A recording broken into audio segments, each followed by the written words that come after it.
장마철에 자동차 관리 소홀히 했다가는 자칫 큰 사고로 이어질 수 있습니다. 그래서 여름철 빗길은 눈길보다 더 위험하다는 얘기도 나오는데요. 이 시간에는 꼭 기억해 두어야 할 여름철 우기 차량 관리법 그리고 빗길 안전 운전 요령에 대해서 알아보겠습니다. 자동차 10년 타기 시민연합 임기상 대표 연결돼 있습니다. 임기상 대표님. 네, 안녕하세요. 안녕하세요. 먼저 이번 7월부터 시행되는 개정 자동차 보험 표준약관 이 소식부터 좀 살펴보죠. 자동차 범퍼가 긁히는 이런 경미한 손상에 대해서는 보건 수리비만 지급된다 이런 뉴스가 있던데요. 네, 맞습니다. 그동안은 누가 내 범퍼를 이렇게 했는데 내가 왜 그냥 간단히 그냥 새키를 더 하고 마냐? 나 새 거로 바꿔줘라. 이것이 그동안의 관행이었고 10대 중 7대가 교체하고 봤습니다. 그런데 이제 앞으로는 이렇게 찢어지거나 아주 심하게 변형되지 않고 색상이 지워지거나 또 흠집이 났을 경우에는 우선적으로 이것을 복원해서 재사용한다는 것인데요. 네. 앞으로는 10대 중 7대가 범퍼를 교환하는 것이 아니라 10대 중 3대 정도만 교환하게 될 것이다라는 전망입니다. 예. 그러니까 취지가 이 보험료 부담 완화에 있지 않겠습니까? 근데 실제로 그런 네. 효과가 있을까요? 물론 이런 보험료, 대물보험료 인상보다는 인하 효과는 분명히 있겠지만 효율적인 보험사의 관리에 따라서 그 인하 효과가 어느 정도 될지는 좀 지켜봐야 될 것 같습니다. 예. 자, 그러면 이제 본격적으로 장마철 운전 요령 좀 알아보겠습니다. 장마철에 자동차 고장 많이 발생한다고 하던데 맞습니까? 자동차는요, 더울 때하고 추울 때 고장이 나는데 가장 많이 고장 나는 게 덥고 장마비 올 때 차가 상대적으로 비에 약하기 때문에요. 고장이 많습니다. 특히 장마철에는 이 등화장치의 고장 그리고 비가 오다 보니까 가다쓰다를 반복하고 빗길에서 발생될 수 있는 타이어 및 엔진 과열 고장 그리고 이 와이퍼의 고장 이런 것이 고장이 발생이 주로 되는데요. 이런 고장 등을 예방하는 것을 사전 점검을 해야 되겠지만 제때 만약 사전 점검을 하지 않으면은 이 빗길이라는 게 빗길이 아닙니다. 우리는 빗길을 좀 감상적으로 생각을 해요. 빗속을 둘이서 빗속을 걸었네. 또 비가 오면 이 추억이 생각이 나는데 이 빗길이요. 눈길보다 위험해요. 교통사고 통계로 봐도요. 12월, 1월 눈이 올 때보다 장마가 올 때 7, 8월이 교통사고가 더 많습니다. 그렇기 때문에 각별한 점검, 예방, 운전이 꼭 필요하죠. 근데 빗길이 왜 눈길보다 더 위험한가요?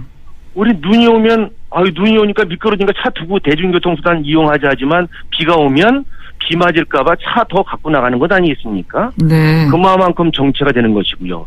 두 번째는 눈이 온다. 스노체이언 스노 차 타이어 챙겨야지. 하지만 비가 온다 그러면 챙길 게 없지 않습니까? 보호장구가 없는 거죠. 그런데 운전자의 안전의식이 더 필요한데 빗길은 비의 낭만적인 요소가 묻어있기 때문에요. 눈처럼 그렇게 경계하지 않는 것이 모든 운전자분의 공통적인 생각이에요. 예. 그러니까 빗길 운전은 그래서 평소 때보다 한 20% 정도 속도를 줄여라 이런 말도 있지 않습니까? 근데 그래서 감속 운전을 한다는 것은 빗길이 미끄럽다는 것까지 운전자분들이 인식을 하는 거예요. 그러면 눈길에서는 보호장구를 스노타이어, 스노체이를 장착하지만 그럼 빗길에서는 어떻게 해야 되느냐? 적정 공기압과 마모된 타이어를 사용하지 않아야 됩니다. 그러니까 마모된 타이어, 홈의 1.6mm 이내 사용하지 않고요. 예. 또 타이어 공기압, 장마철 전에는 무조건 자연 감소분이 있기 때문에 자신의 타이어와 차에 맞는 적정 공기압을 유지해 놔야 돼요. 예. 그리고 비가 오면은요. 예. 어둡지 않습니까? 그 전조등 미리 켜라고 하지 않습니까? 예. 그러니까 전조등 미리 켜라고 하는데 전조등 들어오지도 않죠. 제동등 안 들어오죠. 방향지시등 한쪽 고장 나 있죠. 이렇게 된다면 이것은 상대방 차가 멀리서 보면 오토바이로 오인할 수도 있어요. 그래서 적정 공기압 그리고 등화장치 점검은 이때쯤 돼서요. 꼭 점검을 해놓으셔야 됩니다. 예. 시야 확보에도 또 문제가 있지 않겠습니까? 그러니까 이 아무래도 차 안에 에어컨, 습기 이것이 혼재되다 보니까 그만큼 깨끗하지도 않고 그리고 등화 장치도 깨끗하지 않다 보면 안전한 시계 확보가 되지 않는 것 아니겠어요? 그래서 일단 등화 장치 점검은 점검이고요. 두 번째는 이 워셔액을 좀 충분히 넣어놓고 충분히 사용을 해야 되는데 어떻게 충분히 사용하느냐를 꼭 아셔야 돼요. 비가 온다 그러면 와이퍼를 작동할 때 충분히 워셔액을 분산시켜 주세요.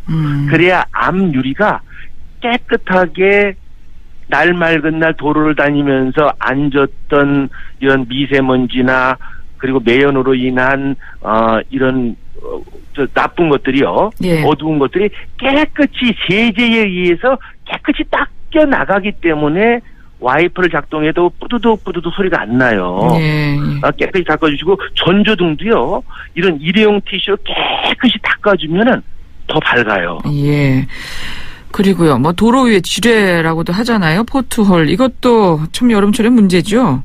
그러나 여기 물이 고여 있기 때문에 그 포트홀이 잘 안 보이는 건 아니겠어요? 그렇죠. 그러니까 앞서 우리 진행자분께서 말씀하셨듯이 감속 운전해라 이런 것은 기본이고요. 그리고 이렇게 그 물이 고여 있다라고 하니까 제가 참고적으로 조금 그 승용차 하시신 분들이 좀 혼돈을 하더라고요. 뭐냐면 이 물이 고여 있는 곳을 화물차가 가니까 따라가는 거예요. 그런데 키가 틀린 것 아니겠어요? 그렇죠. 예. 키가 큰 차와 키가 작은 차가 똑같이 갈 수는 없어요. 그렇기 때문에 물이 고여 있다, 침수가 될 수 있다라고 하는 기준은요. 내 차 타이어 바퀴의 절반 이상이다 그러면 위험합니다. 가면 안 됩니다. 물이 들어올 수밖에 없고 또 엔진룸으로 물이 들어와서 뭐 일부겠습니다. 시동이 꺼질 수도 있고 차 안으로 물이 들어올 수 있기 때문에 화물차가 간다고 해서 따라간다 이것은 아니고요. 물론 앞서가는 승용차가 가면 따라가는 것은 상관이 없지만 그 기준을 화물차로 두지 마라라는 것이고요. 두 번째는 이 침수하니까요. 만약 내 차가 물에 빠지지 않았지만 호우주의보 1시간당 20mm 이상 하루에 80mm 이상 비가 오는 날 나는 운행을 했다 그러면은요. 예. 옷이 젖은 것 아니겠습니까? 예. 자동차도 반침수차예요. 물에 젖은 차나 마찬가지이기 때문에요. 이런 자동차들은 좀 각별히 좀 조심을 해서 주차할 때도 상습 침수 지역이라든지 또 안내 표지판이 있는 위험 주차 지역이라든지 위험 구간은 가지 말아야 돼요. 그렇지 않으면 이거 보험 적용도 안 되고요. 낭비해 볼 수가 있거든요. 예.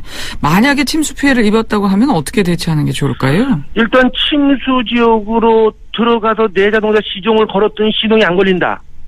그럼 또 걸어야지.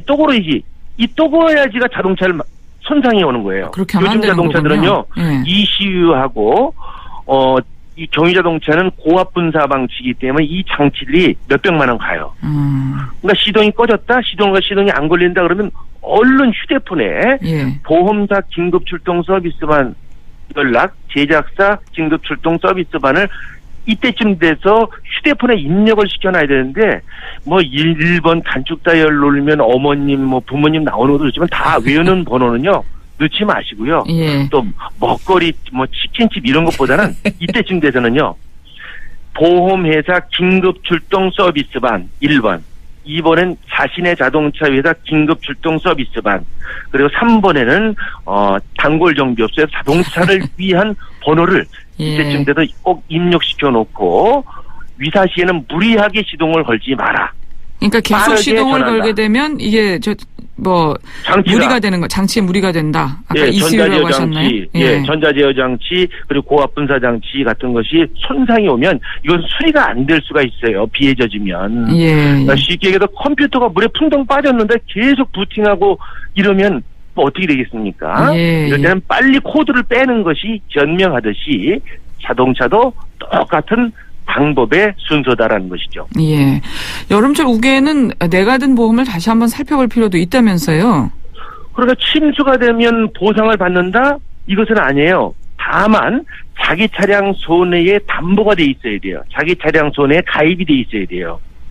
그러면 자기 차량 가액의 95%까지 받을 수가 있고요. 예. 그럼 내 차 안에 있던 이 컴퓨터, 고가품, 카메라, 이 블랙박스는 어떻게 되냐? 이것은 대상에서 되질 않습니다.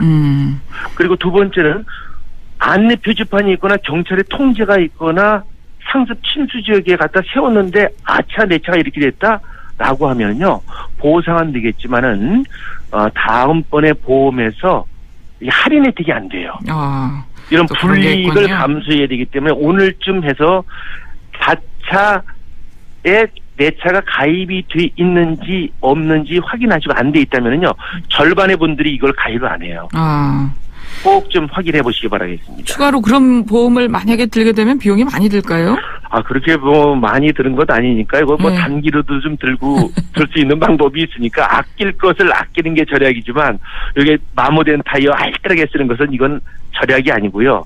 장마철에 자기 차량 손해 이런 거 가입 안 해둔 건 절약이 아니라 이것은 어떻게 보면 큰 손해를 부를 수 있으니까 한번 좀 꼭 좀 확인해 주시기 바라겠습니다. 예. 자, 오늘 여기까지 말씀 듣겠습니다. 잘 들었습니다. 네, 안전운전하세요. 자동차 10년 타기 시민연합 임기상 대표였습니다.